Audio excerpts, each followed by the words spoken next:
Right, we're back with episode 63 of the Midnight Pod. We have Oliver Hudson is back from his trip to Mexico. And one of the OG, this sounds fucking weird, I'm taking this shit off. One of the OG guests, Jordan Royce-Jones, founder of Mobe. One of the UK's fucking prominent, I guess, men's, is it women's as well now? Yeah, launched women's March last year. Started quite slow, but we're starting to get a bit of traction on the women. And you've gone mad in America, right? Yeah, well, definitely like 2 years ago, the American market really grew for us. But UK is picking up massively now as well. So it's starting to even out a bit more, although US is still about 65% split US. You were episode I'm trying to like 6. I think it's about 4. Yeah, you were One early. of the OGs. Yeah. You were like the first month. And on the night, I'm just going to fucking say it. On the night that we did the episode, it was like mid to end of October 2021, is when, for reasons I won't go into, my ex-girlfriend broke up with, I guess technically with me. I would say the ball was in my court. I just didn't execute Of it. course. I didn't execute it cleanly. That's it. And I do regret what I did, but I didn't cheat on her. It was just bad.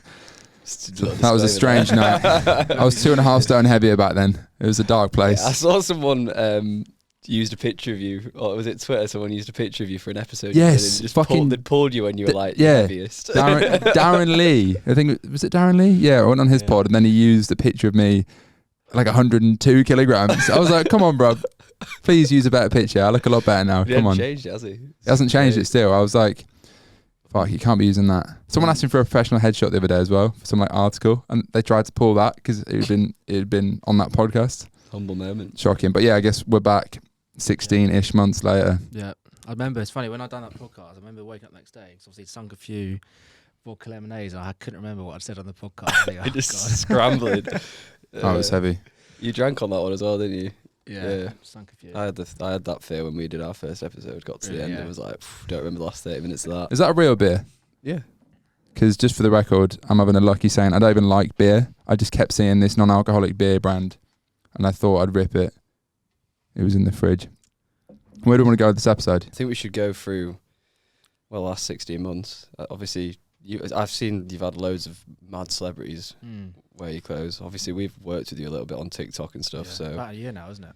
yeah, Yeah, pretty much. it's gonna be good to hear about everything that's gone good and bad through that process, I guess. Yeah, And trying to think back. how now, how you got those, whether that was just organic, because that's pretty nuts. Jamie Yeah. Foxx at his birthday party wearing your arms is mad. like all mad. pretty much all the influencers that we've used, like celebrities, have been organic. So like Jamie Foxx, like followed. I was actually on one of the women's shoots, and then I see on the Move Instagram that Jamie Foxx followed, and I was thinking, oh, do I message or not? And I just thought I'd leave it, just see what happens. And a couple of weeks later, he sent a DM. It was like around the Black Friday time, and we were doing all the kind of promotion for the build up to that.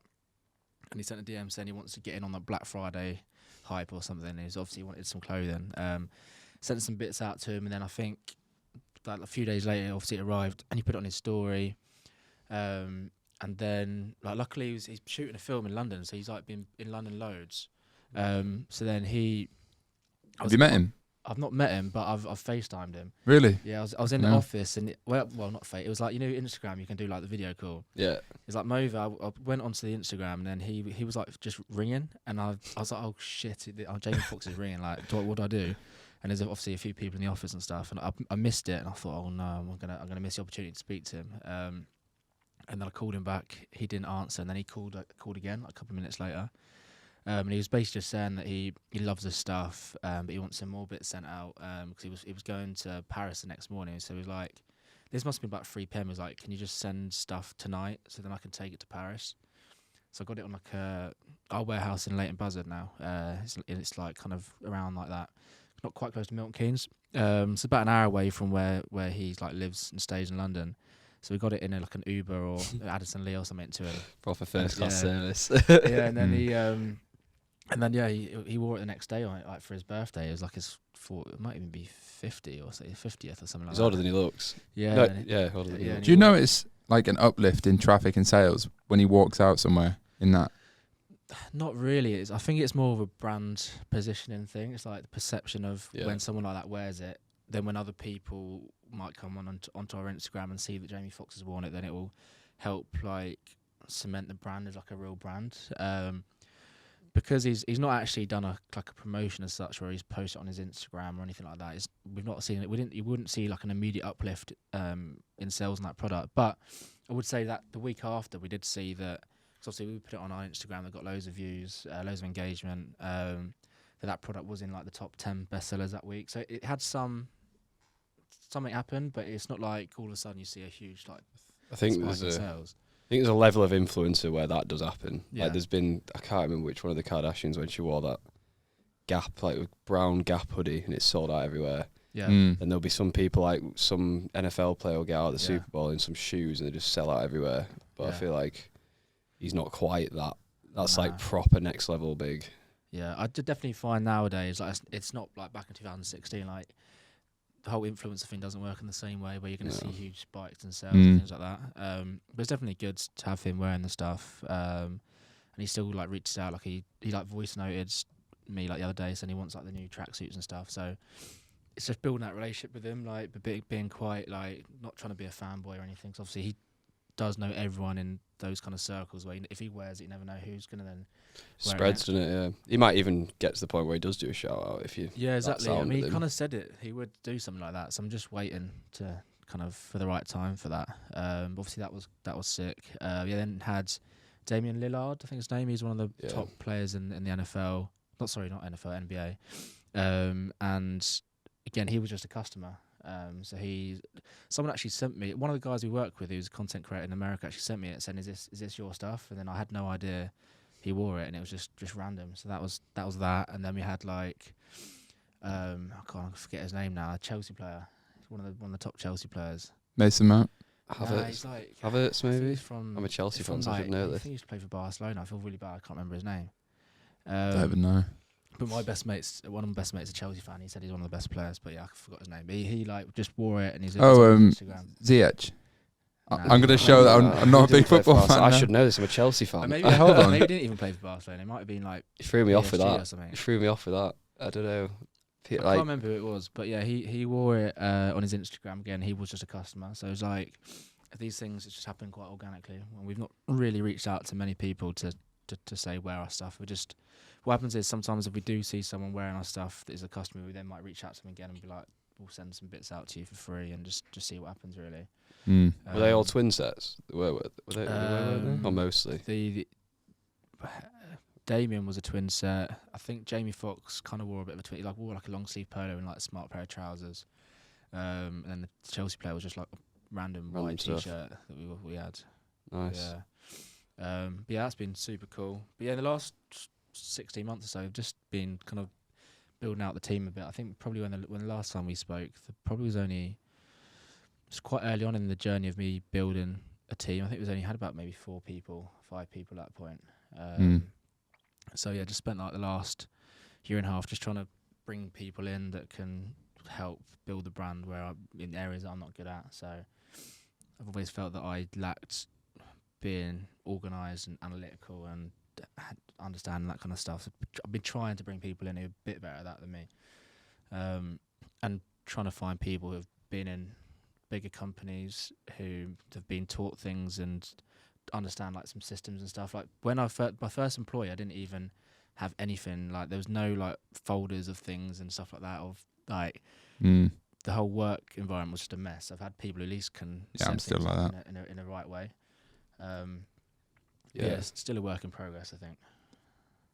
2021 compared to 2022. Like how big was 22 compared to 21? 21.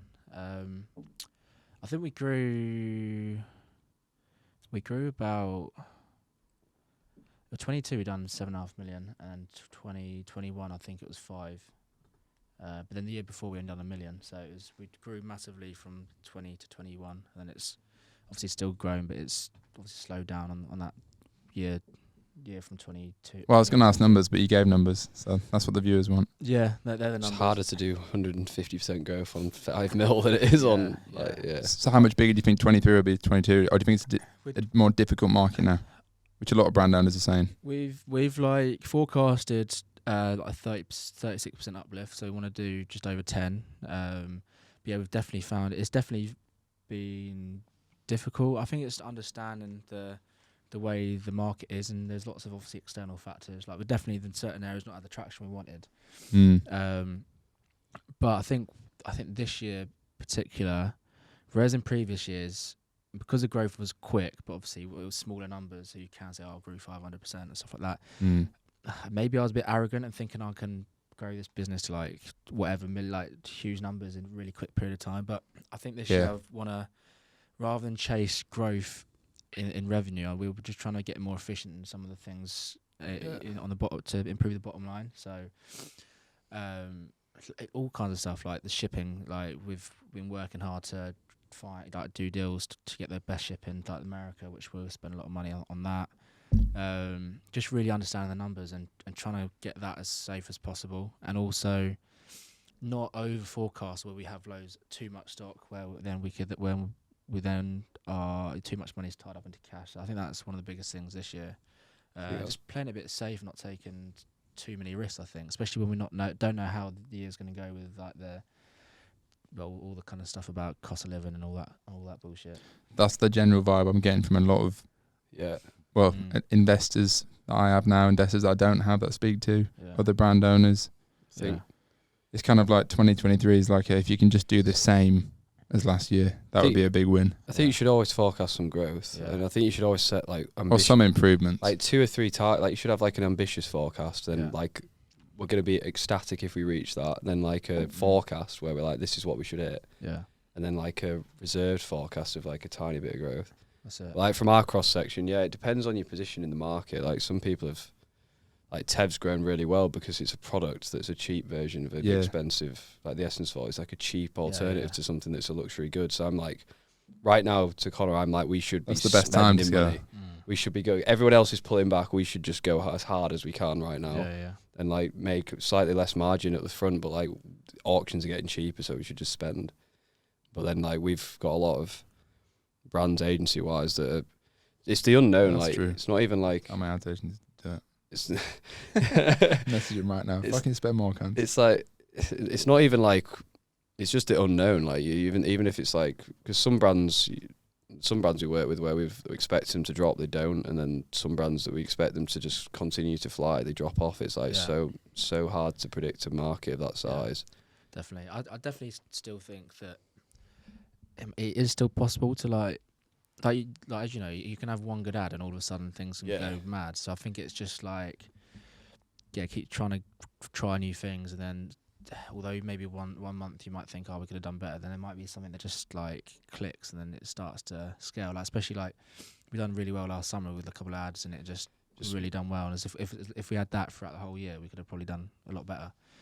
It's just I think it's a mixture of like plugging all the right things in at once. Loads of people we work with haven't built the content data feedback systems to be big enough, and I think that's what we're working with Charlie. You brought in on the last few weeks, like just getting that set up, because if we get that set up, that does most of the work for you. Yeah, definitely. That's where you get the leverage. You don't get the leverage out of the media buying. That we do, but media buyers are now more like creative strategists and data and feedback loops and landing page. It's not just like, we're going to target someone better, or we're going to run a load of cost caps and see if that works. Yeah, exactly. What you said about bottom line is definitely true. Like too many people chase being like busy fools. Like, I'm going to make 10 mil. Been that. Going to make 10 mil and going to sell 10 mil and make 1 mil profit, or sell 5 mil and make 1 mil profit. I'd rather do the 5 mil just because it's like, well, personally, I just would rather do the lower number. It's less stress. Yeah. Do you know what? Sometimes your story scares me, and I'm like, I can't do that myself. So that's why. But it still scares me. Yeah. So I think it's that. There's other ones like like the Hera story and stuff like that. Yeah. So yours and the Hera story. Well, do you know what though? The one thing I've thought about. I mean, I was on a Frankie Lee's pod 2 nights ago, and he fucking brought about loads of PTSD because he went deeper than we've ever gone on that story. I was like, for fuck's sake. But I mean, like. The fundamental flaw in that business model, it was basically drop shipping. We were making shit to order. Yeah, you didn't build ops around it. That would never have happened to Midnight City, or if I was running Harrow London. No offense, Ash, he's coming on the pod next week. I don't know what happened with that, but you get the point. Like, it was a major problem, but that couldn't happen with my current business. Yeah. Because it was complex as well. Yeah, and you just didn't hire, and you didn't have people around you. Yeah. Whereas there's people, you've got a network of people around. But yeah, you that I'm wouldn't also let so you do scared that. of that happening again. So from day one, I've put things in place that can't happen again. But I think that's the problem with being like an entrepreneur and like just thinking I learned you the can hard take over the world. Like for me, like before thinking I'm going to grow 100% year on year, like every single year. Then if we were to buy stock for like to grow this year 100%, would have all our money be in stock. So it's that kind of thing where you can have a growing business, but if you've not done the right things in the business, you could still fuck up. So it's just getting the balance right, I think. So to not over leverage things to the point where you're kind of taking too many risks. I think there's an element of that financially, but and personally, like you become a slave to it if you try and build it without putting that in place. Yeah. Like you're just like there all day, every day, either physically or I'm a slave right now. or just stressing about it. Even like you might not be sat at your computer, but it's just in the back of your mind. Like this is stressful. Like I should be doing. I should be sat here doing this landing page right now. Like. Yeah, I've had that before, yeah. Definitely. I had a dream last night about I was on an A380 Emirates plane and it was doing like front flips and shit, and I woke up thinking, what the fuck is going on? I'm too stressed. I don't know what being not stressed feels like. I haven't known that for years. Yeah, but I think you just live like for me. I'm immune to it. Now I don't like. I don't really even though I'm always stressed. I'm not like too stressed or not stressed. It's just almost like it's always there. Like it's just kind of underlying crippling anxiety. Yeah. That most of the people would find just horrendous. Yeah. How about you? How did 2021 compare to 2022 at Soar With Us /4U Agency Empire? 4U started in 2021 and we've now got 22 people. So that's like pretty fast growth. What the fuck is this? Space Goods, spacegoods.com, Rainbow Dust version 1, my newest entrepreneurial ecom brand venture. I spent 6 months in the trenches building this shit from scratch. We launched 6 weeks ago.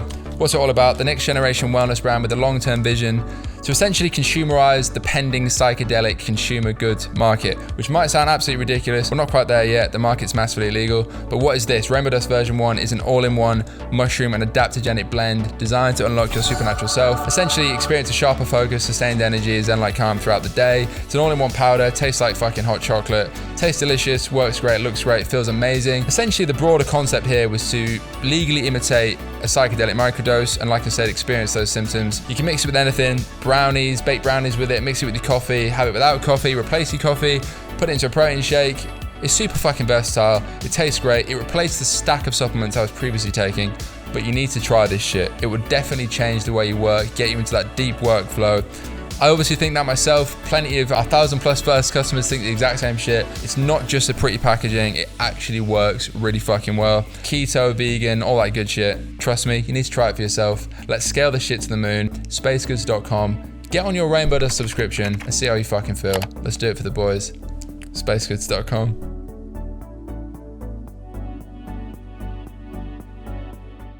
Wait, so just to clarify, because it was fucking confusing me. I have like 17 agencies. 2, mate. 4U is TikTok ads and content. TikTok ads, content, and we're probably going to. Soar With Us is everything else. Yeah. Basically Facebook ads. My bookkeeper's like gets so confused as well. She's like, there's an invoice from this one and there's an invoice from this one. Are they the same company or not? And I'm like, yeah, they're the same. No, they're different companies. They're different companies. like completely different But vehicles. you're not working out. You work at the same office, or how does it work? One's fully remote and one's fully in right. person, which is also quite. And it's you and Joe at interesting. Soar, and it's you, Joe, and Lucas at 4U. And Liam, yeah.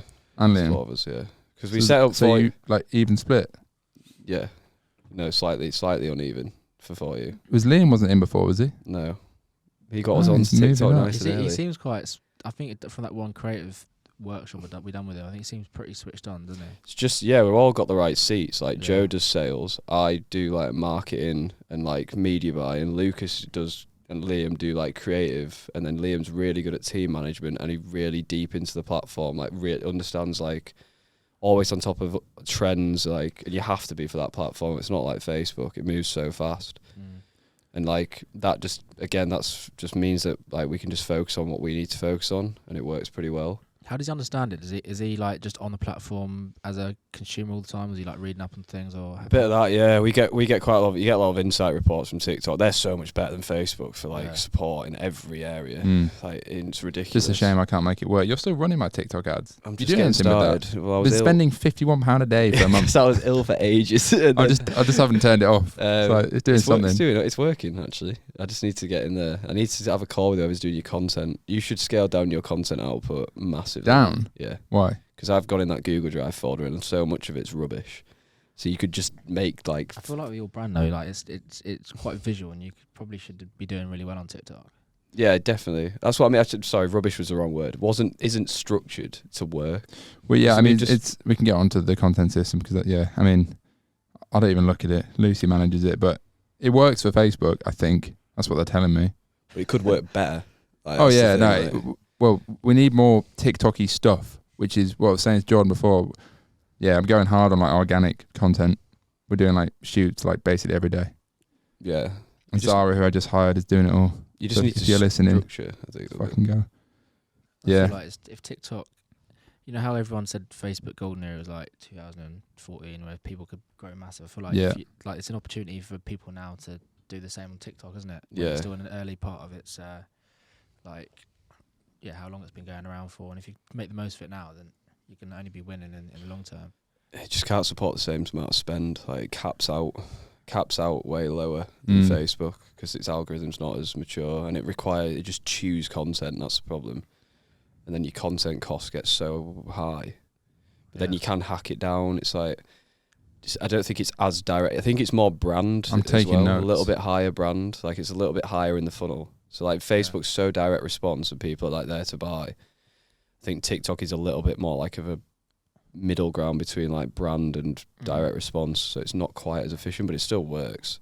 Yeah, I also think it's understanding like what part TikTok plays, isn't it? Because Yeah. especially our first month we done last year, it was like, although maybe the tracking isn't saying it's doing much. Actually, when you add it into the mix and then you see how it's performing, like our MER went down massively that first. Dropped like month. 10% in a month. Yeah, it's just so top of funnel. That's what I mean. Like it might not track. It's not going to track at like 10 ROAS.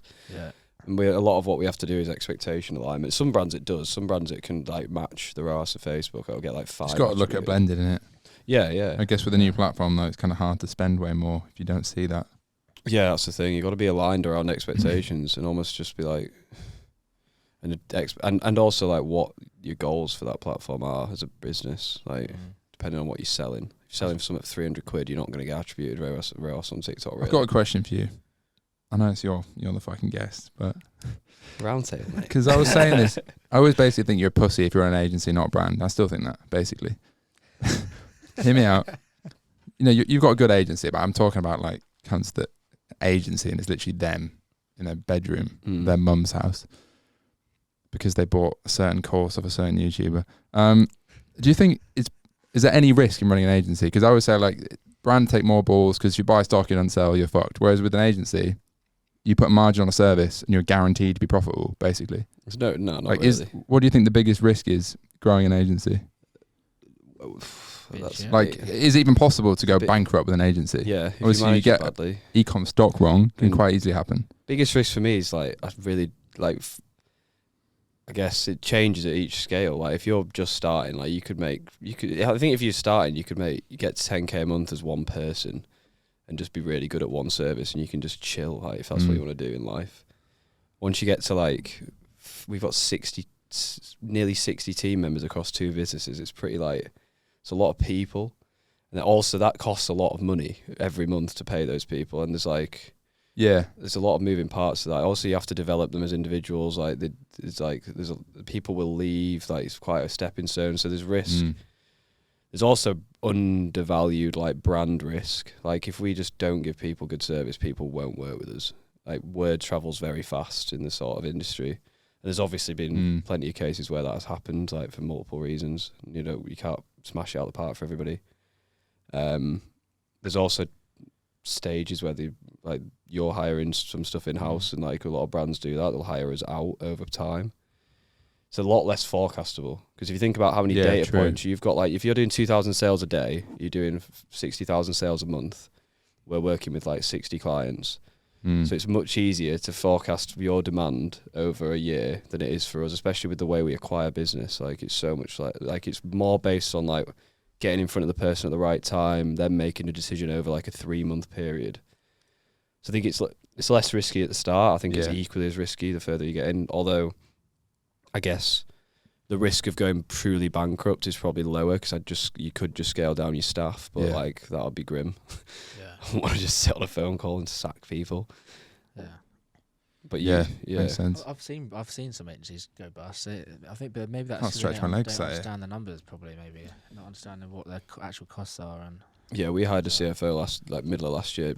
Off the back of when we went to Marbella, I was asked. I'm onboarding the same one tomorrow. Yeah. is that Seamus. No, but it's not full time. Is it Seamus? No, fractional. Yeah, I went on when we went to Marbella. I just asked Adam Reed. I was like, "What's the best business decision you made last year?" And he was like, "Hired a fractional CFO." I was like, "I'm gonna do that." Is it the same person? No, different guy. Yeah, I mean, I've had one from the start with Space Goods, which I didn't have in the past. That's been a game changer, but we're editing the team. Editing. We're just changing the hook. Yeah. Yeah, Just I making a done the same. I few brought one on about adjustments. a year and a half ago, I think. About the time I think went on the last podcast because I thought I didn't have a clue what was going in and out, Neither did I. and I thought this is the biggest risk to my business if I carry on. And again, knowing your story as well, thinking, fuck, I can't get into that. I can't not know where I am as a business. Yeah. And it's easy to do. Like I didn't go to do A levels and do maths and stuff, so you can't expect us to understand. All you need is like the P&L every month put in front of you, so you can see the numbers in black and white. You don't want to be doing all the crappy stuff to get to that, do you? I think it's more than that though as well, Nick, because I used to have like management accounts even when shit went wrong, but it was never. It's about looking around corners. Yeah. Because like, you could be a fucking really profitable brand. Yeah. And still have cash problems, which no one talks about. Because if you buy too much stock, you don't think about a VAT liability, whatever it is. I was running it off just cash in the bank. Like if Yeah, cash in the exactly. bank was going up, I was like, we're chilling. But that's not always the way. Risky, innit? I think what changed for me when we brought him in is we went from like passive to like being like actively forecasting and looking forward. Like I feel like we were making like passive decisions. We were like, oh, we've not got any capacity, we should probably hire someone. But then it takes 2 months to hire and train someone good. Yeah. So it's like really slowed us down. Yeah. Yours is probably a bit different because you've got so much volume going in and out of your accounts probably. Yeah. Like it's your way higher transaction volume and stuff. Quick one, fellas. You probably heard a few months ago I dropped an ecom course, a very fucking guru of me, but it's not that. I promise you, 0 to 1, how to start a brand from scratch with no budget, some budget, a bit of budget. Take your idea from a bedroom to reality to potentially 7-8 figures in sales, like I've done a few times, based on my 7 years of experience in the trenches and my current experience building my current brand, Space Goods. It's no bullshit, no frills. We've had like 75 people go through so far. Not a single person has asked for a refund. Plenty of people have actually built some seriously impressive shit. Covers every aspect of the business. Not just the front end stuff like most gurus on YouTube and Twitter are talking about, not just product, marketing, all that shit, but the real shit, the logistics, the back end, the supply chain, the customer service, the finances as well. This covers the whole spectrum, every part, 12 hours of video. If you're interested in scaling a brand 0 to 1, actually turning your idea finally into a reality, then click the link below, go check out Learn Real Commerce course and let me know what you think. I'd be glad to have you in there. Let's fucking go. I've got a really important question. If you're running a £10 million business, why have you got a Gucci watch? Do you know what? I've never been into what I've never. I only say that because you got more money than I have, and I've got a lot nicer watches than you have. I've never thought about buying a watch. And I think That's probably why you've got more money than I have. I don't know. Yeah, I don't know. I just it's So have you. Everyone has like one. devices. I like one, but I just think like, what's the point? Really? Turn that into a Gonna- clip. That was a gonna good get it, saying. Get it stolen in somewhere, get robbed. I think what's the point? I don't Yeah. have any interest in me either. I feel like everybody has the vice. Like cars and watches, just not asked. Yeah. See, You I might- think I just spend money on clothes Yeah, fair. and Food. and night out. I've definitely got bigger on nice food. Yeah, I love going for nice meals. yeah, yeah. Especially Probably in my London. biggest expense Yeah. now, other than just standard shit. There's just so many nice restaurants there, isn't there? Yeah. It's ridiculous. Yeah, it's ridiculous how expensive it can get as well. Like 500 quid for a meal. Yeah. If you're going with a girl or whatever. Oh yeah. It's expensive. You got a It's girlfriend expensive now? hobby, huh? You got a girlfriend? No, I'm seeing someone. Because I know you did at the time. Did you? Maybe you didn't. No, I was. when I you think like I was- dating your employee. No, that was no. That Sounds was, way more no, like you. No, you Models made, and you made employees. it sound a lot worse than it was. I had a long-term girlfriend that still works for me. That we split up probably a year and a half. Oh, that was ago. it. Yeah. So Yeah, she you still lived- broke up. You didn't she get back. lived- No, never went back there as soon as we split up. Does that work? Her being an employee after that? Does it we make it work? Like we're very civil. Like we're not. There's no bad blood there. She's the one who designs all the women's stuff. But yeah, it's not an ideal situation, but it is what it is. You got a bird. Yeah. A new Pretty one. much, yeah. There you go. New one. That's London. That's London for you. Do you think that has had a net positive effect on your business? I mean, Oh, it's very recent, mate. we're getting emotional way too soon. We're only 33 minutes in. I think if it's the right person, yeah. I think if Yeah, it's the I right agree, person, I agree. If it's the wrong person, no. I'm sure Iman's been through this. It's Yeah. like it's net. You should either like having someone who's supportive. For the is right person, best. it's better. But if they're not, it's better to have no one. Yeah. Yeah. And just be a dog. That's But then again, I feel like or celibate, mate. being Yeah, a or dog celibate. Celibate's better, is definitely. better. I feel like being But a then you dog- break down and realise that you haven't touched a female in 4 months because you've been in the trenches. That's not me. That's just What are you hypothetically. gonna say? I feel like being a dog is not a good thing either, because then you end up being on a date Thursday night. Yeah, you'll get hungover and on you drink. Friday, Yeah, 'cause that's why I'm obviously- trying non-alcoholic beer, which has convinced me that I'm actually tipsy, but it's entirely placebo. Cause I feel like when you've had a few drinks, the game is just different. Like you can say things you probably wouldn't say sober. Get away. I don't know. I feel like I just flow when I've had a few. I went on a date the other week, the first time in a while, to be fair, and I just got smashed. Like, it was fun, It's the but nerves, mate. I do have a habit of that. If I go on a first date, I just go too far. I do that But then the next day, the whole day was gone. Didn't get anything done, and I thought, for fuck's sake, exactly. That's why I feel like it wasn't worth it. I've just stopped. I feel like I've been seeing one girl for like a month. I think that's a bit better. It's like when I first moved to London, I think I was doing like 3 a week. Yeah, My housemate's on that at the moment. A guy called Josh. He's on Raya. He's just like it's on one. Is it? Yeah. How do you get accepted onto that? I'm still I've never waiting. been accepted onto that. Haven't you? He got accepted. He knows The ones that work in Tesco on that. he app. knows he used to work for he knows I mean, Josh Denzel. I haven't and people, tried so for like 4 years, but I've never been on it. I think he got a link up, but yeah, Not bad. it's just on one on a tear now. Yeah, it's not good for business, I don't think. There's seasons for that, and I'm just not in that season. I actually got pitched on a fucking fully managed online dating service, and I thought it was so cringe, but then a bit of me thought it was quite smart. Is that the one where they VA it and book it into your calendar for? Yeah, I've heard about yeah. this. Yeah, What's Quite this? smart. It's so cringe. it's like operationalized. Yeah. So online basically, dating. they would just deliver you a date with your type. That's like the KPI. Yeah, You don't have to do any of the messaging. The VA is what they're talking on your behalf. But that's the Someone sells problem. you What the if they say service. something weird? Well, you do, then they split test as well. Yeah. Google optimizing that account.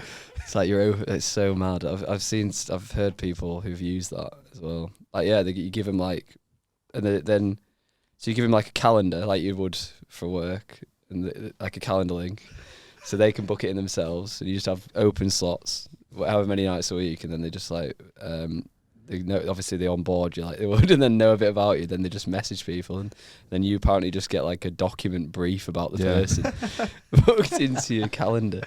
It's like a podcast guest, but it's a girl. The guy I spoke to said it was working, and he had one for like every night for like 2 weeks. And That's I a was bit like, intense. That's mad. I'd be limiting that to once a week. Thirsty man, mate. That would cost a fortune. That's what I thought. It's like a couple £100 a night. That's expensive. Bringing it back for a second, what's been the most important person you've hired, do you think, I would since, ever? I would say the merchandiser, who was actually employee number 2, and that's someone who's just forecasting stock. Trying to forecast when we're going to run out of stock, when we need more stock, putting together like the budgets for the collections and stuff. For me, that was super important job, because in 2020, I think we were selling out of stuff a lot, and we just the revenue was just peaks and troughs because we were having big periods of not having the right stock in, because I was the one trying to forecast and I didn't have a clue what I was doing. But bringing her on, it's also meant that the month's more consistent. 'Cause obviously, as well, if you run out of stock, it has such a big knock-on effect to other parts of the business, because then you might become less efficient in your ad spend, and so then actually, those moments, like your bottom line could be really affected. So I think just having the right bits in at the right time has been really important. How many SKUs do you have now? Oh, a lot. It's got to be like 300 at least, right? It's got to Maybe be, more? Yeah, there's a lot. Yeah, there's I a haven't lot. grabbed any. I kind of think we need to. One of the things I think this year is to tighten it up a bit more. To be honest, I think there's too many. I think some of the products just don't sell as well as they could do. And I think it's just because our product range is just too wide. 80-20. I think 80-20 I was about to say that. so much in life. Yeah, Like team, usually, like 20% of people produce 80% of the outcome. definitely. Stock, like so many, especially high SKU. Like we work with quite a few clothing brands, and they'll usually sell more than that 20%, but the 20% is what will pull the person in, and then they'll end up buying around that, or they'll come back and buy other stuff. Definitely. Then it makes all your money. Yeah, obviously, if you see like what sells for us is it's the same type of products over and over again. It's like, well, we should just channel our focus on those type of things. And really, like last summer where we had some really good months. I think really that it must have the driver of the revenue was about 10 stars, wasn't it? Yeah, but then I think you really, really know them for that. Like they're almost like you look at them, and if you're into fashion, like you know that's your brand, which is a really good place to be. Yeah, definitely. So I Then you think can just own it. I'm excited about this summer. We've got a really good range. We've learned from last summer what worked well and just built on that. Similar styles, like new fabrics, but in like a similar way to last year. A few new fits.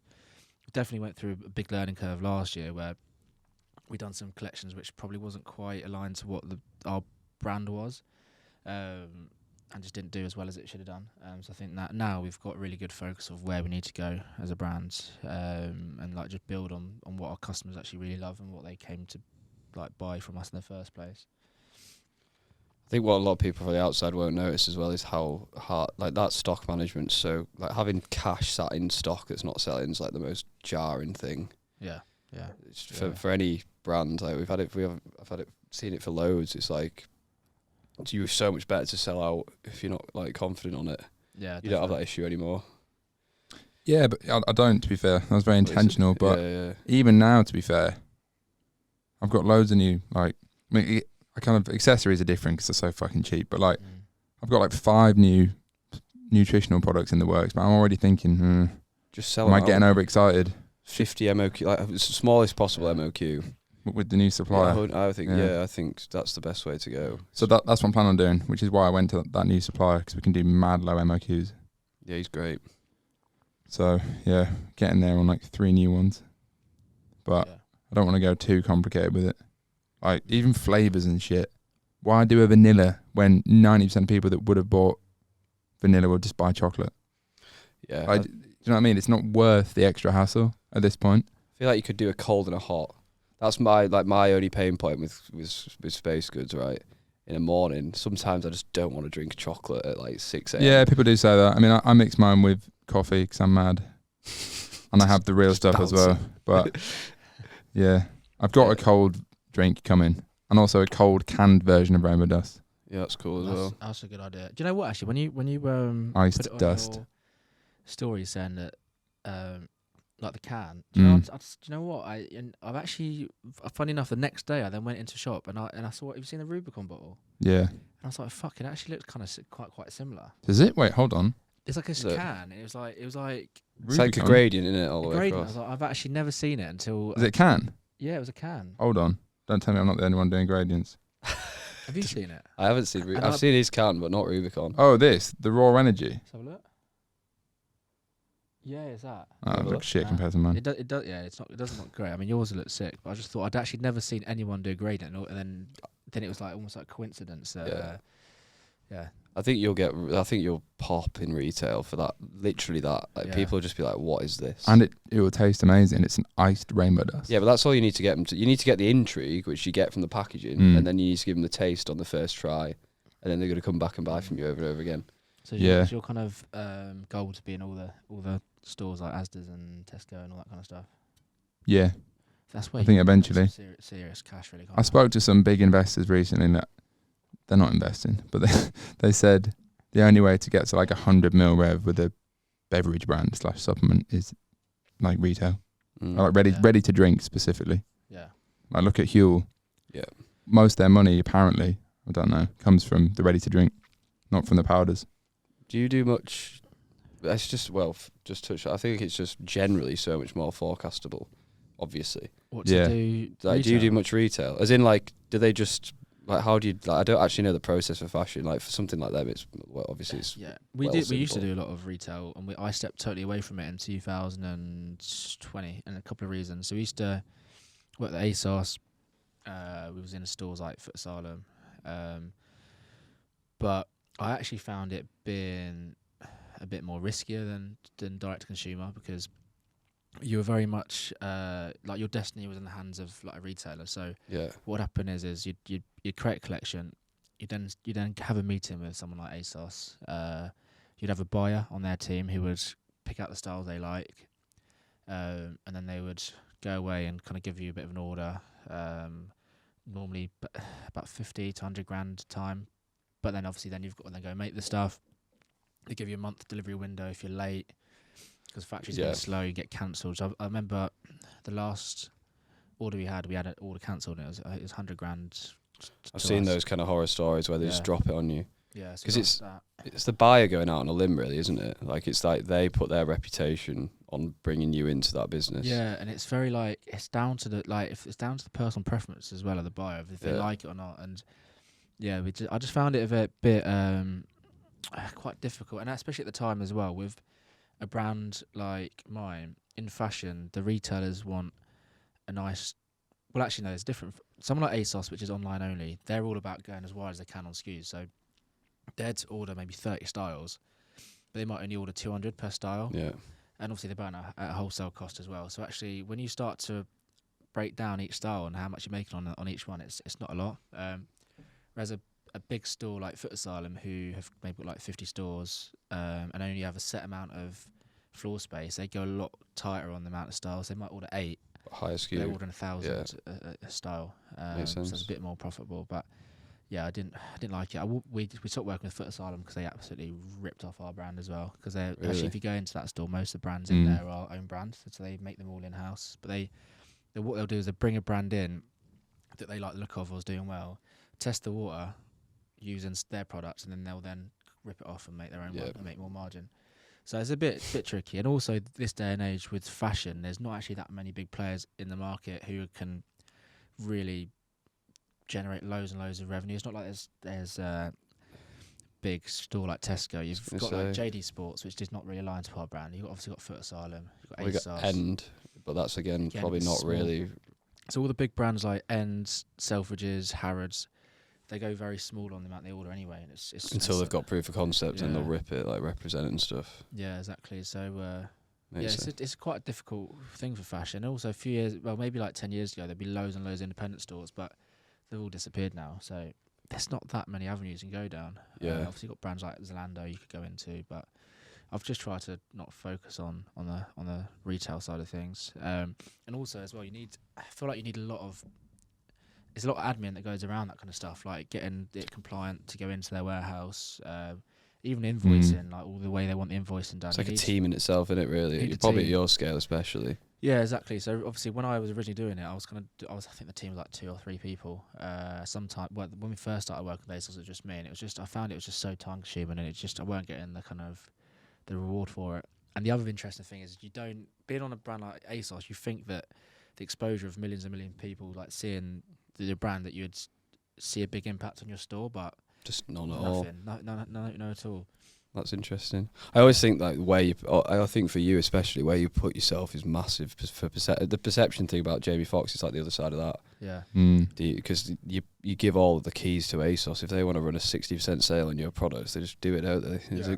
Don't come and ask you to do it first. Yeah, that's what we had that issue. Like constantly be doing like sales every week, do 20% off, 50% off, and it's just not really great. And then they'd obviously have all your Google shopping running against your brand names. Then people you pay every marketing that you do, and so many people obviously type in the brand name onto Google rather than click a link.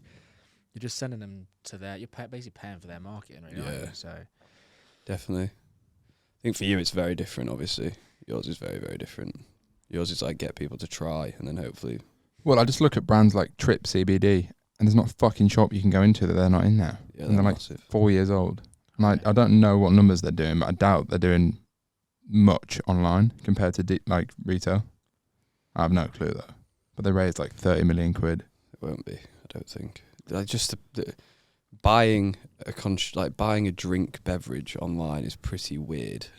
Yeah, I mean, Yeah, like You don't- powders work. yeah, something like that, supplements, powders. Yeah, like, but then buying a canned drink, but you're not going to go and order Coke online, are you? It's a bit weird. Yeah, Like, that's true.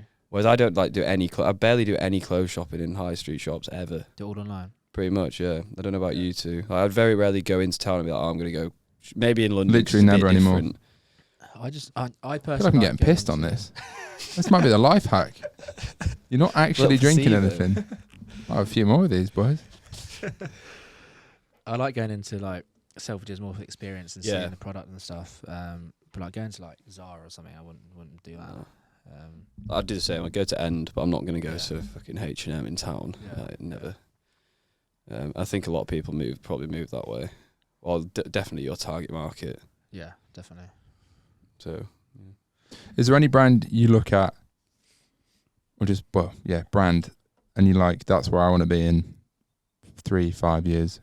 It's Or have you kind of, because I mean, I'm not that into fashion. You probably fucking tell I wear Yeah. the same shit all the time. But you've gone less like Spice Boy-esque, which, you know, yeah. like almost, I guess, like Six Silk, Jim King. It was never that, but a lot of brands I think used to fall into that category, like Yeah. couture, club, yeah. fresh couture, Yeah, fucking couture, something else. yeah. a few of those through our door. Yeah. But But that market, I could be wrong, but that market seems to have faded. Maybe it's because I don't live in Newcastle anymore, but I think a lot of those brands, some of them are still doing well. Like Six Silk's still doing really, really well. I want to get the founder on here. They're all wholesale though. Most of them. Yeah, I know. most of them. I know the head. How did I know? I met someone who was was married to the head buyer. Or something. Someone told me Six Silk was doing like 200 mil. Yeah, they're No, massive. I've forgotten who told me that. They It could be got- cap. I don't know. No comment. But that's what they 50 or said. 60. But they were obviously massive. Like, but I remember when I was like 16 or maybe younger, 14. They were huge. About 10 years. Yeah, everyone in England wore it. But Mm. they're quite clever because they found. Aren't they massive in Spain or something? Yeah, they were. I don't know about anymore, but like a couple of years ago, they were massive in Spain, and then they've been quite good at just going to different markets. Still like do Lowe's and Zalando, which is a massive European like retailers, basically Yeah. like ASOS. But yeah, so some of those brands are still doing all right. I know like Couture Club's still doing really good. But I think when I first started, I didn't want to go down that route because so many brands at the time it was flooded with that type of brand. Mm. And we wanted to be a bit more like, smarter looking, like really focused on like on the fabrics and stuff. So I definitely look at all like the designer brands, and we want to try and get to a point where we're giving that designer luxury like experience, but at an affordable price point. Are you wearing Mobe? This is I think that's Good. similar to what they're trying to build at It's Represent. new summer collection. Little insight, little free. I think that's similar to what they're trying to build at Represent. Yeah, Obviously, their mission isn't that kind of high quality. It's the high quality fabrics at like Yeah. a cheaper price, but they're obviously catering to a. There's probably some overlap, but still a pretty different demo. Do you think MDV are a competitor? I'd obviously they've been going a lot longer. Mm. I'm not really sure actually because actually I when just you- read all the funny like Twitter beef around like Reese and stuff. Yeah. It's quite a polarizing character. I know. Yeah. Well, I think when you look at actually his products, I think he's going a lot more streetwear actually now. Whereas actually, where if you look at ours, we're a bit more smarter product. They do lots of like graphic tees and stuff. We don't really do anything like that. But definitely, obviously, he's done really well. He's obviously much bigger than us, but he's been going for a number of more years than us. So obviously, we want to get to that point in our business. Definitely lots of good things he is doing, and I do think he's probably doing something similar in the sense that he's been in all the shops in Selfridges and stuff and looked at some of the big brands. And like if you look at Issey Miyake, for example, I think his collection looks basically the same as that. So I think he's again finding stuff from designer brands and seeing how he can make it at a more affordable price. We definitely our customer. I think what we notice is that our customer like wants to be successful. They they're wearing the designer like trainers, designer bags, and but if you go into Gucci or Louis Vuitton, like an outfit is going to be $1,000, and people can't afford that to wear it once and then not wear it again. So they could wear something with nice fabrics from us that's a lot cheaper, but they can still get that designer look because they've still got their nice trainers on and nice bag and stuff. So it's just creating looks for people where they can mix and match with some of the designer brands, really. Yeah, I think you've definitely got a unique look, especially those like twin sets and a lot of stuff you bring out. I think you don't see. There's a lot of fashion brands. I think I was speaking to maybe Adam Reed about this again. There's so many fashion brands that you see them come across your Instagram feed. It's just like another graphic T-shirt. It's another hoodie with a tiny logo on it. It's like there must be like 300 of them now that are just like basically a represent but a different logo, different graphic. True. Yeah, it's like you need to own your own vertical or like carve your own like look and resonate. Do you think it's even possible to be unique in fashion? Because I've seen like beef on Twitter. Brands say you stole my fucking design, and I'm like, you can't trademark an embroidered T-shirt. No, I don't think so. Can you? I don't know the market, but it just seems ludicrous. Some of these. Yeah, I think everyone is getting inspired by certain things, and that they might change things. But it's all, especially like everyone's looking at the catwalks. Everyone's looking at what's in the shops from designer brands, and people are making iterations of that for their own brand. And also, there could be times where people have very similar products, like maybe Mauve or another brand might have something similar. But it's not because they've copied each other. They've looked at the same reference. Yeah, and they've come down two different paths and ended at a similar point. Yeah, like I do remember when one of our first collections in ASOS in like 2018, 19.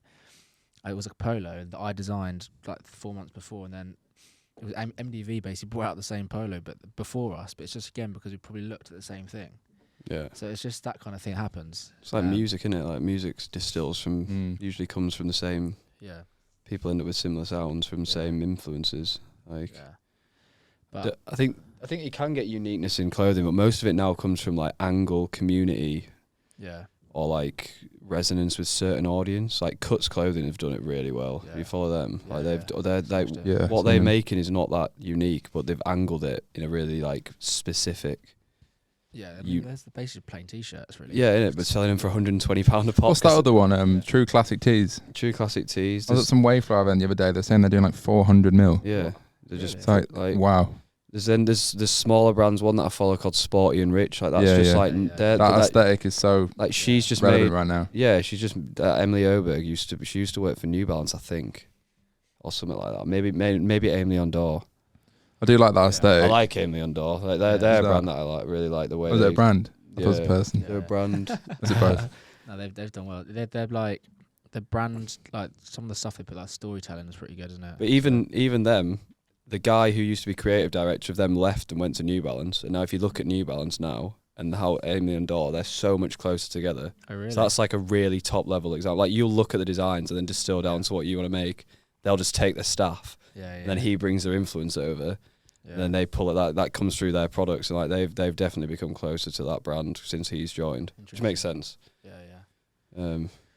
So it's interesting, but so everyone's kind of getting inspired by certain people. I see a lot of people on Instagram like running ads that they've ripped off our like ad copy and got very similar product and stuff like that. That's why this year I think we want to try and elevate things a bit more and just make everything we do look better. And whereas in the past we've used content creators and had it as images on a website, I feel like that's just because the barrier to entry is so low for other brands to do that. We want to try and get away from doing things like that this year, and I think that's the way we can step away from any brands that might look similar to us at the minute.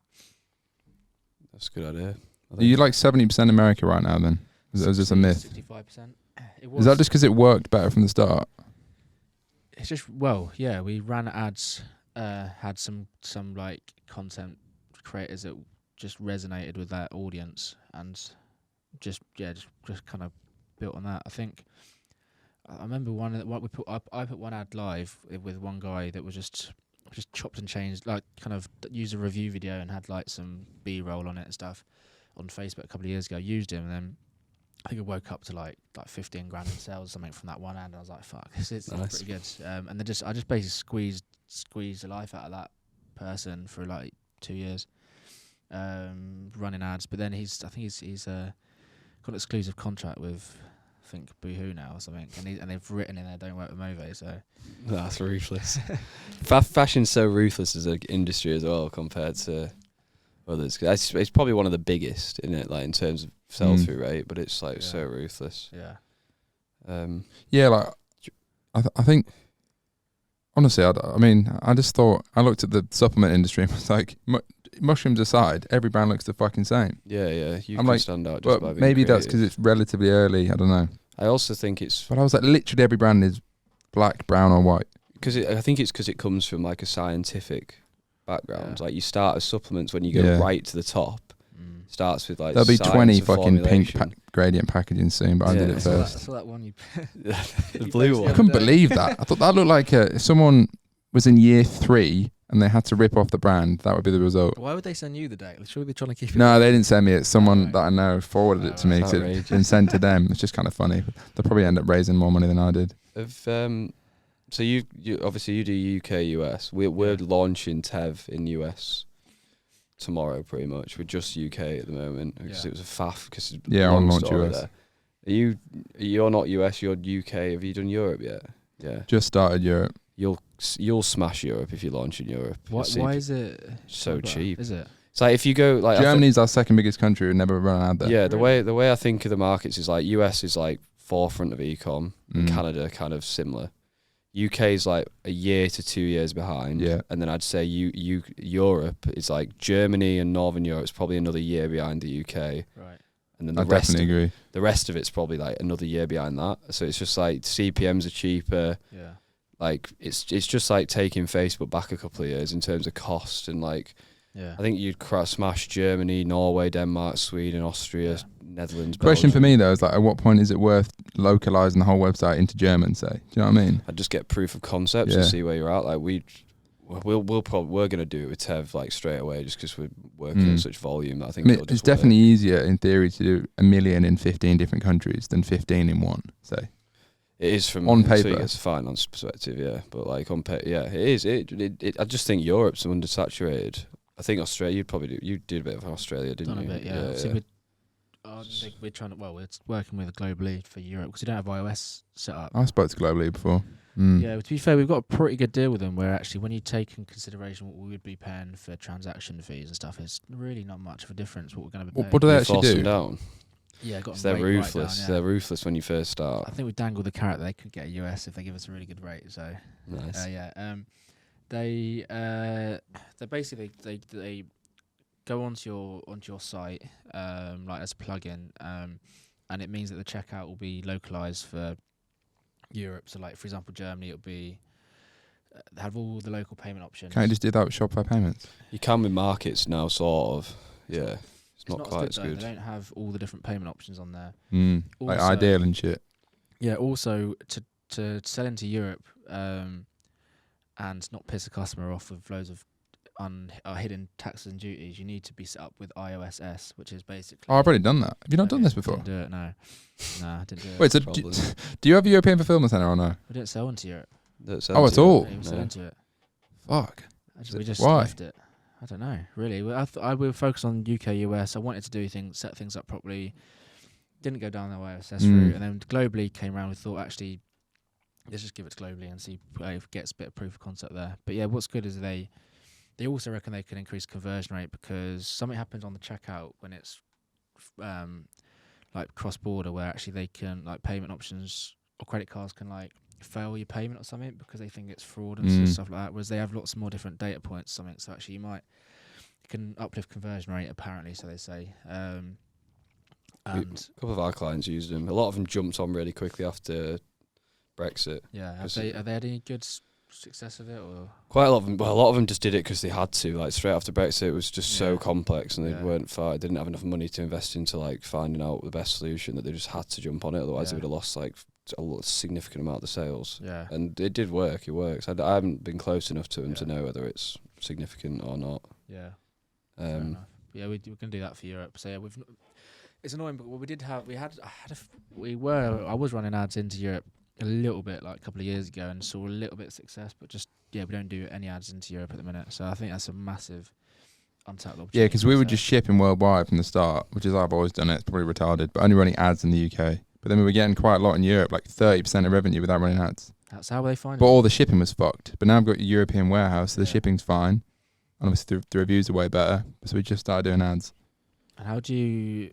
But we haven't localized the website or anything yet, so it's a bit like one Don't step need at a to time. localise it yet. Mm. Yeah. No. But I think Ah. Germany and Netherlands could be solid. We're doing Germany, Amazon. You just localise a landing page short, like Yeah. just pay someone 50 quid to translate all the and just That's rip no it. idea. Yeah. Just localise one landing page straight to checkout, and then that's like easy proof of concept. That's a good idea actually. Yeah. Then isolate the landing page so it doesn't link to any of the rest of your website, other than like Yeah. FAQs and shipping. Mm. We just installed a lot of things. This is a free plug for an app. There's an app called Wonderman. Have you seen that? Yes. What is Sick. that about? I was So on the sick. landing page the other day. It basically moves all of your shipping. So usually, if you send shipping notifications, obviously it redirects them to DPS's webs or DPD, DPD. Then you track it. It moves all of the tracking into your site.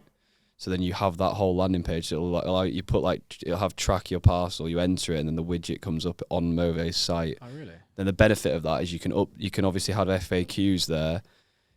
Underneath it, you can have like you can sell, and then also That's so weird. you move all of Taking it the off. you move all of the shipping emails into Klaviyo, so then you can sell in the shipping emails as well. You have to get the shipping emails approved by Klaviyo. Right. But I just think it's a much better experience, and it's $39 a month at the moment. Not Yeah, bad. I think it's just a good brand. We haven't rolled it out across any clients because I'm just testing it on Tev first. Was it Wonder Man? Wonderment. I'll send you it. I'll send you it.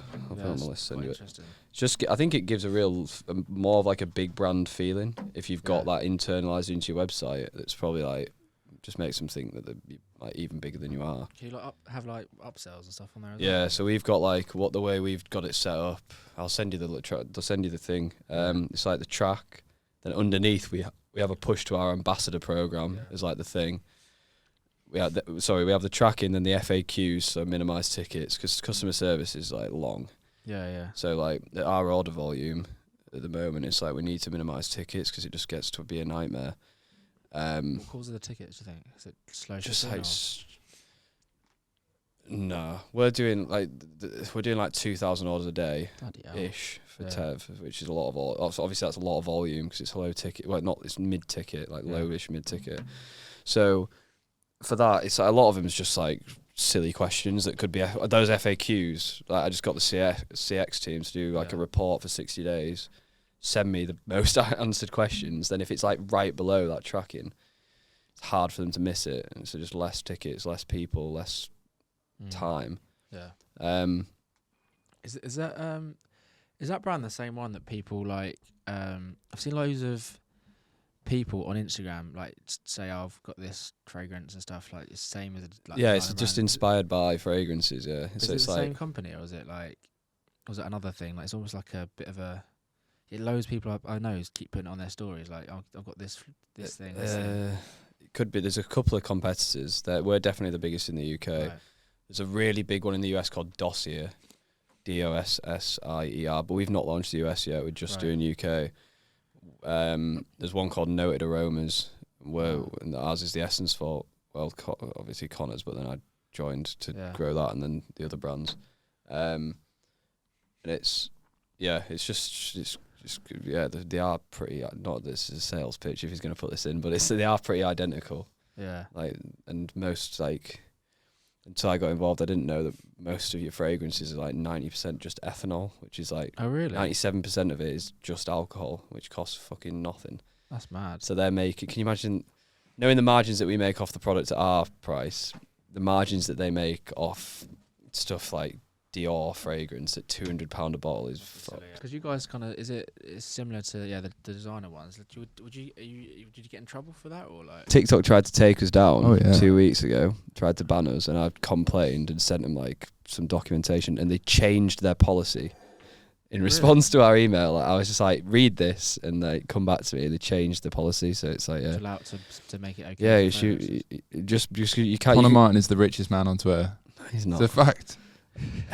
Honestly, genius. So you can copy. Like, we never mention like some of the competitors. Like you go on Dossier's website, biggest in the US, it'll just say like Tom Ford below it, which that's fucking dangerous. Like slapping another brand's name on your product to sell it is just like a no go. So we don't do any of that. Right. We just say inspired by Aventus, for example, which is bestseller. Yeah, but Just- is it even saying that inspired by the actual Can't, thing? Is you, that- I that's not thought that. copyrighted. It's not copyright. You can't copyright. You can't. Maybe you can copyright Dream Dust, but I don't think you will be able to. Well, someone sent Maybe you me can. on that. I'm gonna fucking regret saying this. Someone the day I launched Great it, story, someone always sent me starts with this that. massive American brand that has a product called said name. You won't be able to copyright that. That's what I thought. I don't really know. Having enough said about that, I trademarked Rainbow Dust in the UK and America. Oh really? Don't know. I've just cost myself a lawsuit. We've got a big insurance policy. We haven't got into it. Doesn't sell as well as Rainbow Dust anyway, and people are saying they don't like the taste, so I'm thinking I've flopped it. Whatever. Really? I've not tried it yet. I genuinely use it every day. Really? But the thing with taste, right, I've noticed this. You can't please everyone. No, you can't. Some people, loads of people said Rainbow Dust was too sweet, so I changed it, made it less sweet. Then everyone said it's too bitter. It's like fucking That's just hell. subjectivity, isn't it? Like, Yeah. it applies to everything. I think the keys for supplements is like, That it works. yeah, and not even that it works over a long time frame. It's like giving someone a perceived benefit as fast as possible, so like they instantly think they've got a benefit. I do genuinely think Rainbow Dust is actually a lot better than I ever thought it would be. Yeah, Like- I only have one qualm with it, and that's because I just need one of those stirrers. So you're not Yeah, well, not they're putting your dropping website next out. week. There we Yeah. go. Frothers. Problem solved. Would you do a bar? Bar. Yeah. The bar would be brilliant. Like the grenade, you know, like a Yeah. grenade bar. I've looked into it. I Does that it's work for it's, stuff like that? it's one step at a time in it, and it's like the cans, but the cans are more. You could do content with them, worst case, and you can start as little as 10,000 cans. It's fucking expensive, but that's what I'm doing. But a bar, it's just a bit risky. Yeah. Although I did have this idea of doing like a Willy Wonka bar, and pretending it's got real magic mushrooms in it, and literally selling it as magic mushroom bar, even though there's nothing in it. So no one can tell me off of that. Just like viral spec, and put a Pretty golden good idea. ticket in 1 out of every 1,000 bars, and if you win it, you win a DeLorean or some shit. That's a good idea. Would you play Willy Wonka in the video? Yeah, that's a good idea. I'll just get weirder and We weirder. can be your Oompa Loompas, mate. Oh yeah. Well, I need to take some real shit if I can play Willy Wonka.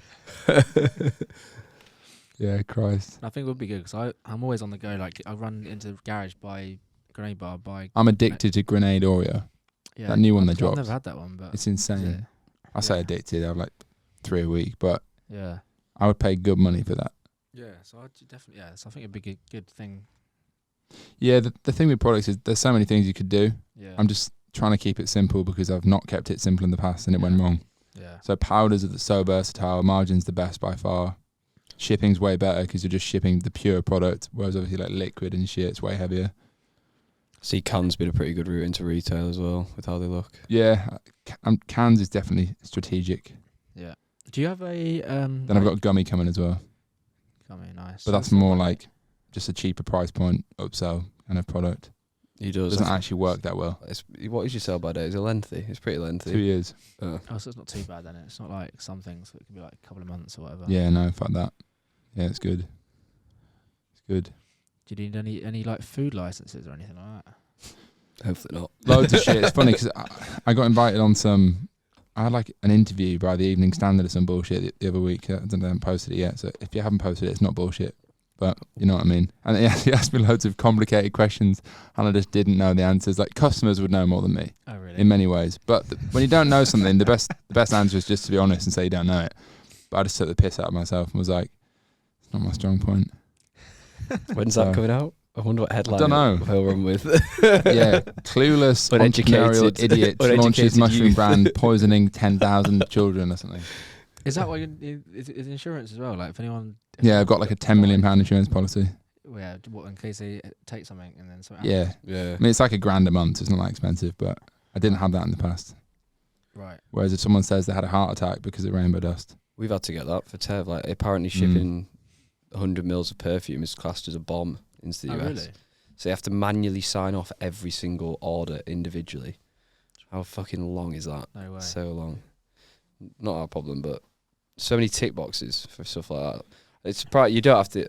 Food standards in the US just don't really exist compared to I the did UK. get a trading standards case about fucking 5 months ago because they claimed that some customer had said we were selling actual psilocybin, and I That's just spoke just to them and people said not reading. that is utterly ridiculous, and they fucked off. But Yeah.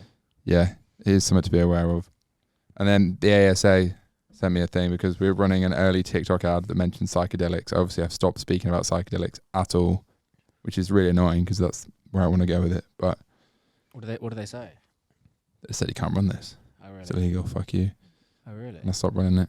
It wasn't doing anything anyway. It was just one part of the creative mentioned psychedelics and microdosing. Some of your landing pages were pretty loose early days, though. I remember trying to get TikTok. Yeah. Trying to get him. But on basically, banned we on just had to TikTok. get It was rid just of- like, yeah. it was just like when it was like just some of the claims were just like the boldest claims they've ever heard in their life. But it was funny. Anti-cancer. Yeah, just like Yeah. It's quite, I actually paid a really- consultant to look at all that shit, and I learnt a lot. You can get in some So- real trouble for making claims that aren't like Yeah. proven, can't you? Yeah, there's a lot of stuff like that. So now I just get everything looked at before I put it up, and I just Yeah. know what I can and can't say.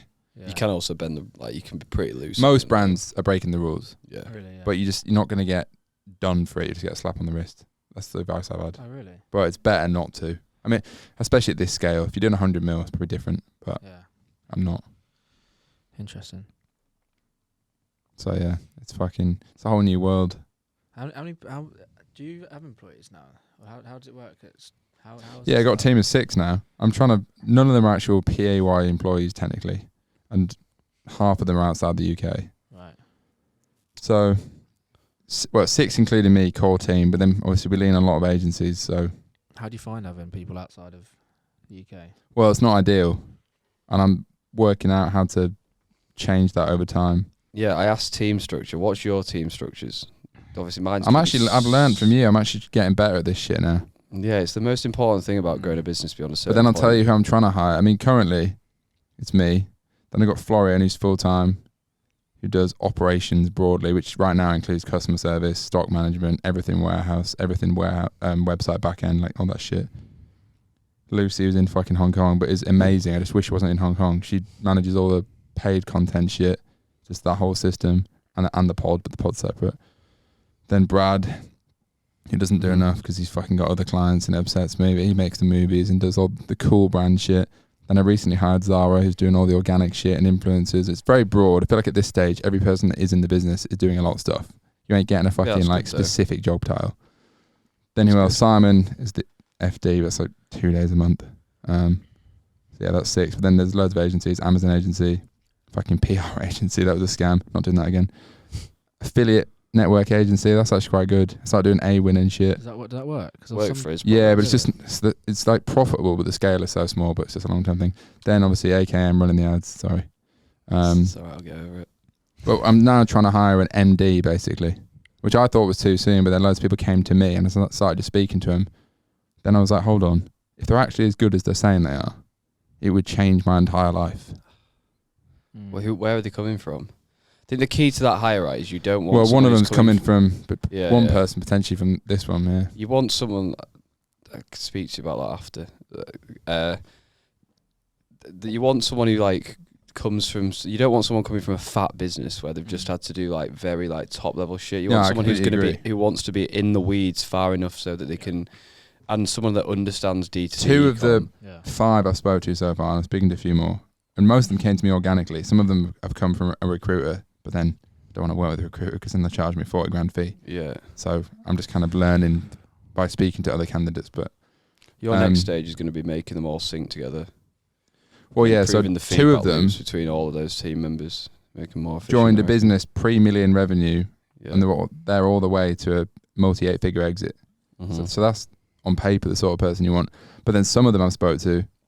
So one of them was the ex-COO of Sneak Energy, which I probably shouldn't say, but That's a good they hire. sold to private equity after like 4 years.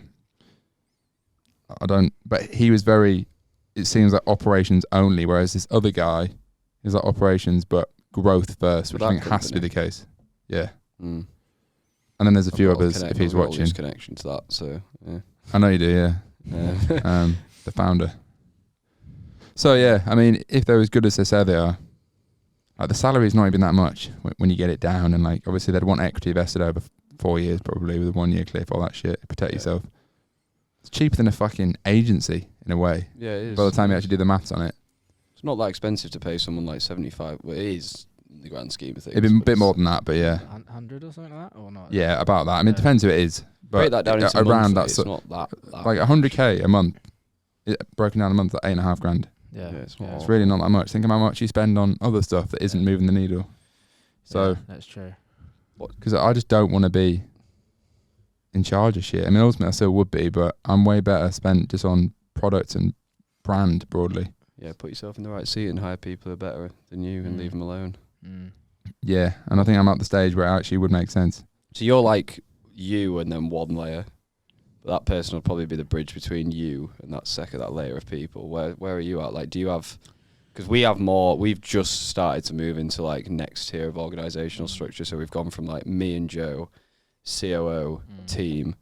We're now going me and Joe, COO, head of paid, head of performance, head of ops, head of retention, Mm. head of sales, and then team. Where are you at? Where's your stage? I think this year we're trying to build that thing in where there's layers. Mhm. At the minute, I think especially with fashion where you've got lots of different parts, like you've got products, you've got like buy-in, merch, then you've got like customer service. What else? Like I've been hiring. It's like there's only been one person in that like team, but It's we've like just horizontal, started, but yeah. yeah, but just started to like now that we've got like a customer service manager, then we've got someone below him. We've also got obviously Rosie the merchandise, then we've got merchandise assistant below. Excuse me. Yeah. But I think it's just this year trying to put something better in place. I've started bringing a couple of people like Charlie and stuff who are a bit more senior who I want to. Yeah, he's really good. He's Yeah. switched on. He's a great guy. Yeah, so there's a couple of people there that I can kind of have as like the people below me to start with, and then have people below them. Are they all PAYE employees rather than like Yeah. freelancers and contractors? All PAYE. Yeah, I want to build the team. I want to build the foundation properly. Mm. Obviously, we do have some like agency and stuff, like obviously work with Ollie and that. Yeah, But yeah. majority is, and we do have this consultant that also kind of slots in and helps with the team a little bit in areas that we don't have staff in, so like CRM. Obviously, we've got a company we use that basically come into the team and almost act like a bit of like they're part of the team but aren't actually part of the team. We've just partnered with them properly. Have you? Yeah, I met him. Who's that? It's called the Growth Foundation. It's a guy called Oh, Rich Chappell. Rich I met him. Chappell. I got They're based at 180. I got intro to him through TikTok, but then it was coincidence that you Yeah. also worked with him. Yeah. Yeah, I've seen them all over LinkedIn. What's the deal? So with he that? used to work for the Hook Group. He Jim found Shark. he CMO founded Jim Shark, yeah, he founded but he founded at the Hook Group. Well, he didn't found, but he was really early on in their Ingenuity, which is their like agency. They've got the Hook Group, then they've got that, which is agency. But then he started that. It's basically an agency, but their model is like we'll go in, we'll audit, and then we'll sort in, and then they'll pick up some functions, but then they'll try and hire themselves out. So we're partnering with them because just sort of on a few bits. They are really, he's just really experienced. Also, when he goes into a business, he can. I think when you're going in on that basis, you can be a lot more candid. Like I'd really find it like if I was too candid with some of our clients about some things that I think they should do, they'd probably tell me to fuck off. Whereas I feel like if he goes in and tells them something, they're probably going to listen to him, or they're going to listen to his team more. I'm only at odds in with his model in a few places. I think there's some things that brands just shouldn't have internally, fundamentally, just Like wrong. what? Media buying. Yeah, I Just, actually agree. Really? Yeah. I think just because I think like if you think like one person working on your brand or a guy working on five Yeah, brands that's of exactly similar ilk or similar size or similar performance. Obviously, I'm going to say this, but I'm going I've to done both, counteract and I that do and say agree. like we do email in house, but I actually think most brands should do email in house. Yeah. We do it for brands, but I think beyond a certain size, owning your like Yeah, I'm starting to think that would CRM internally is Yeah. probably a good idea because you know your customer more than we're ever going to know, Yeah, for sure. and you can go way more in depth. Yeah. But I think like having a media buyer who's spending 300k a month on 4 clients rather than just on you is a net beneficial thing. It's Agreed. just it is more expensive though because of the way that it's Yeah. formatted. But then the person you've brought in brings more than I can tell. He's very experienced. So like He's good, isn't he? yeah, he's really good, and he brings more than just the media buying. Like he's Yeah. more T-shaped. Like he knows. He's very much like T-shaped. that's when you know a lot. I think. Do you and know what? I maybe think deep on one thing. I wanted to bring him because I wanted someone who, like some of the like the reporting and stuff he set up is just, moving forward is going to really help us. And just having someone who is in the team who can like even like pick up with Henna and stuff with like influencers It's like and stuff. full. Yeah. Brings everything a bit more full circle. Does anyone have which is- equity? No, apart from me. Would you ever consider that, like over the long term? No. I Probably don't not at think your so. stage. No. I don't really. I feel like for me, only time I would release equity is if I could kind of take a bit of skin out of the game myself, rather than bring in someone to invest money. I'd want to obviously being 100% owner of a business and at our stage, it's still very risky. Like you could go under like tomorrow and then not be left with much really. Like you want to be able to secure your future a little bit, don't you? So I think that's the only thing I would do. But I don't really think so. I just want to keep it running myself really. Yeah. That's fair. But yeah, going back to the structure. Yeah, I think we're getting to the point this year where we will kind of start having more layers. But we had a chat off convo, and I said off camera, and I think definitely one of the biggest struggles for me is similar to Matt in the sense that because so many people are reporting into me, I feel like I'm not able to function in a way that I want to be. If you know what I mean. I call it cognitive load. Like it's such a thing. Yeah. Like, It's got all these phrases. it's such a thing. Like I've had a bit. So I used to have it, and our COO is going through the same process because he's got too many people reporting to him. So I've been like, I was like, so you should do this. I think this is how I got him off it. I did it by just like removing, just telling people to go speak to other people. But like, I got him for 2 weeks to audit every single question he got asked in a document, then also bucket them into categories. And then I was like, right, what should not be coming to you? What's like a process that we can build so it doesn't have to go to anybody? So we do like Friday Deliveroo for all our fucking staff. And it was like he was having to order it and he was having to get all these questions. I was like, why is that even happening? That must like, be quite expensive, that, every week. costs It's like 10 grand a month on delivery, no? Do the math. 60 like- times 30 like- times 4. No, but not everybody orders every week. Like I don't order, Joe don't order. It costs about 300 quid a week. So it's like That's not it's bad. it's not cheap, but it's like it's good because he gets everybody in the office on a Friday, which is undervalued. Mm.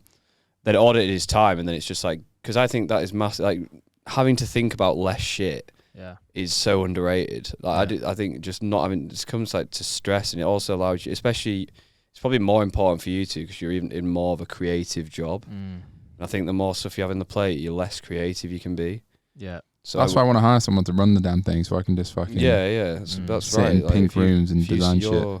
Your leverage comes from big ideas. Like just fucking remove yourself until you get to that point. Yeah. So But you'll have that issue with reporting and like just questions and like too much complexity that you can't even like start to have time to make sense of it. So it's almost pointless. Yeah, exactly.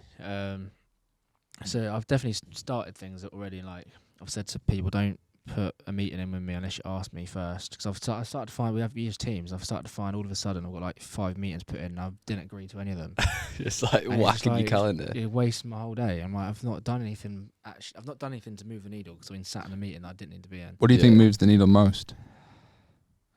It's a good question. I think Like right now, to get to the next step, whatever you think that is, what do you think is the most needle moving thing you can do?